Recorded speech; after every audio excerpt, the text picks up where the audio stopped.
VP Inday Sara, binasag na ang katahimikan. Mga minamahal kong kababayan, ako ay lubos na nagpapasalamat sa inyong walang patid na suporta sa opisina ng Vice Presidente at sa gagawaran ng edukasyon.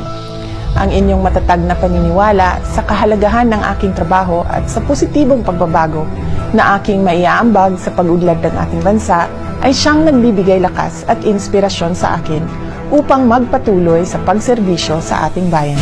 Nagsalita na, issue sa confidential fund, hindi na napigilan. Naiintindihan ko ang inyong pagkadismaya at galit hinggil sa mga issue tulad ng pakikialam sa budget at usapin ng confidential fund.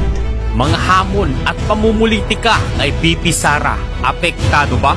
Ang mga hamon sa pamumulitika ay maliit lamang kumpara sa mas matinding pagsubok sa ating ekonomiya bilang epekto ng posibleng paglaki ng tunggalian ng Israel at Hamas at tumatagal na digmaan sa pagitan ng Ukraine at Russia.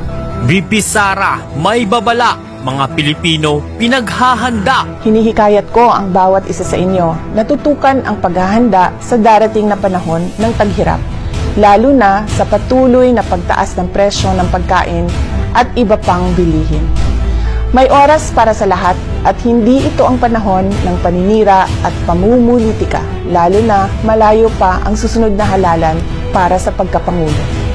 Higit na mahalaga ang ating pagkakaisa, pagtutulungan at pagiging handa para tiyakin ang ating mga pamilya ay ligtas at matatag sa darating na mga buwan. Huwag kayong sumama sa anumang uri ng pang-aapi.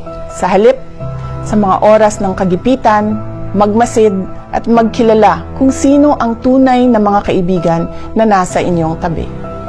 Lahat ng bagay sa mundo ay may kanya-kanyang panahon. May panahon ng kapanganakan, ayan. Panahon ng pagtatanim at pag-aani. Panahon ng pagsugod at paghilom. Panahon ng pagwasak at pagtatayo. Panahon ng pagluha at pagtawa. Panahon ng pagluluksa at pagsayaw. Panahon ng pagkalat at pagtipon ng mga bato. Panahon ng yakap at panahon ng pag-iwas sa pagyakap. Panahon ng paghanap at pagtigil sa paghahanap. Panahon ng pag-iingat at pagtatapon. Panahon ng pagpunit at pagtahi. Panahon ng katahimikan at panahon ng pagsasalita. Panahon ng pagmamahal at pagkapuot. Panahon ng digmaan at panahon ng kapayapaan.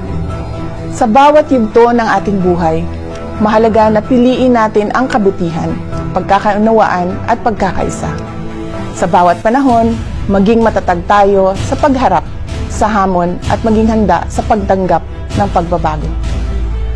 Ang mensahe ko na ito ay naglalaman ng mga salita mula sa aklat ng Ecclesiastes na nagpapakita ng mahalagang mensahe tungkol sa mga panahon ng buhay at kung paano tayo dapat kumilos at mag-isip sa bawat isa sa mga ito. Magtulungan tayo para sa kapakanan ng ating bansa. Maraming salamat sa inyong patuloy na suporta at tiwala. Mga kababayan, patuloy tayo maging matatag sa pagtaguyod ng isang bansang makabata at mga batang makabansa. Ang lahat para sa Diyos, sa bayan at sa pamilyang Pilipino. Syukran.